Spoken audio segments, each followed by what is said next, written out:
A fabled DC film we never thought would see the light of day has been seen by Kevin Smith.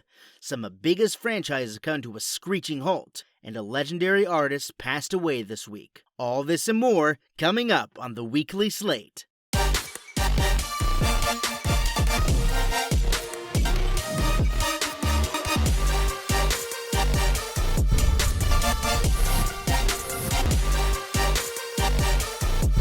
Massive news for DC fans! After the successful internet campaign that led to the release of a fabled Snyder Cut, fans started clamoring for other complete editions of films to be released, such as the Ayer cut of Suicide Squad and the Schumacher cut of Batman Forever. While the Ayer cut may not see the light of day anytime soon, the dust has been blown off the Schumacher cut, as Kevin Smith has confirmed that he has seen a copy of the film and will be reviewing it on June 19th.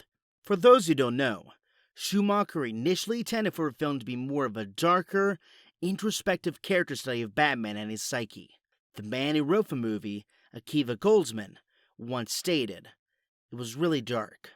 It was a psychological exploration of guilt and shame."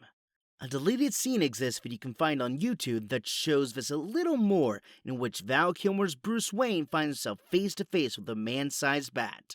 There were still little tidbits sprinkled throughout the film that the version we saw wasn't the director's original vision for the project, like some of the conversation with Dr. Chase Meridian and Two-Face's monologue at the beginning of the film. Speaking of that beginning, Kevin Smith did say on his podcast, "You know the movie starts with Two-Face busting into the bank? That don't happen for like 15 minutes in the original cut." While it's still unclear whether or not the public would get to see the original cut, we'll have to settle for Smith's review when it comes out June 19th on his podcast, Fat Man Beyond. Sonic Superstars came as a surprise for many Sonic fans when it was announced last week. The title is a 2.5D side-scroller similar to his outings on the Genesis of the 90s.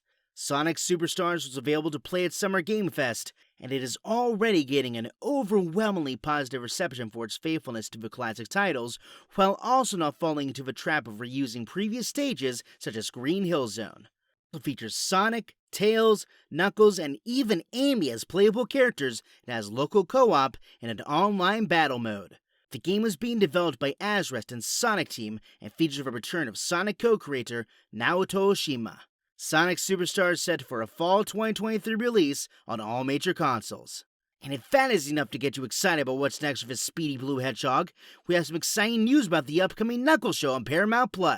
Doc Brown himself, Mr. Christopher Lloyd, will be joining the cast. Other recently announced cast members include Stalker Channing, Rob Hubel, Paul Scheer, and Wesley himself, Cary Elwes. The show focuses on Knuckles, who is voiced by Idris Elba, as he trains Deputy Wade Whipple in the ways of the Echidna Warrior.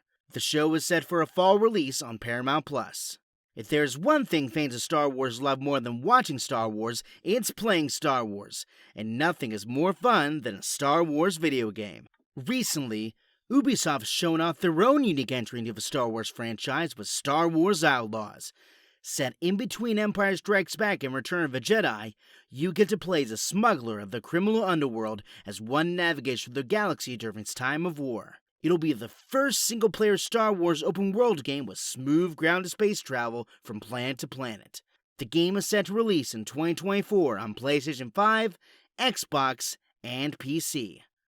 From Marvel's Daredevil Born Again to DC's Penguin series, plus an unscripted Tony Awards, the writer's strike has continued to disrupt Hollywood as we enter the 7th week of the studios not giving in to the writer's demands. With these delays in production, we've seen rescheduling across the multiple studios. Star Wars has moved their 2025 film to 2026. The Avatar sequels have all been delayed, with the third film now premiering in 2025 and the fifth now premiering way down the line in 2031. Marvel has pushed all of their films down the line a little farther, varying from a few months to a whole year. The next Avengers are most notable in this shift, as they've moved from 2025 and 2026 to 2026 and 2027. But Deadpool 3 has actually moved up from November 8th, 2024 to May 3rd, 2024. So at least there's some sort of silver lining. As the strikes go on, many studios are going to need to reevaluate everything. Hopefully a solution can be found soon, and Hollywood can get back to work. The comics industry lost an icon this week as John Romita Sr. passed away at the age of 93.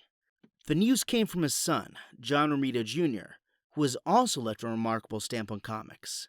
Romita Sr. was a defining force for numerous characters, even taking up the helm of Spider-Man after Steve Ditko left the series. Chances are when you think of classic runs for a character, you're picturing his work in your mind. He helped to create legendary characters such as Mary Jane Watson, the Punisher, Luke Cage, and Wolverine. Without his work, comic books and the many mediums that adopted these characters afterward would not be what they are today. He was a groundbreaking artist and creative mind that the industry may never see the likes of again. So this weekend, if you watch a Marvel film or read a comic, try to think of Romita and thank him for making a part of your life as fantastical as the characters he crafted. Remember to like and subscribe to stay up to date with Culture Slate content. You can also join our public Discord where we discuss Star Wars, Marvel, and all things pop culture. Thank you for watching, and be sure to tune in every week to stay cultured with the Weekly Slate.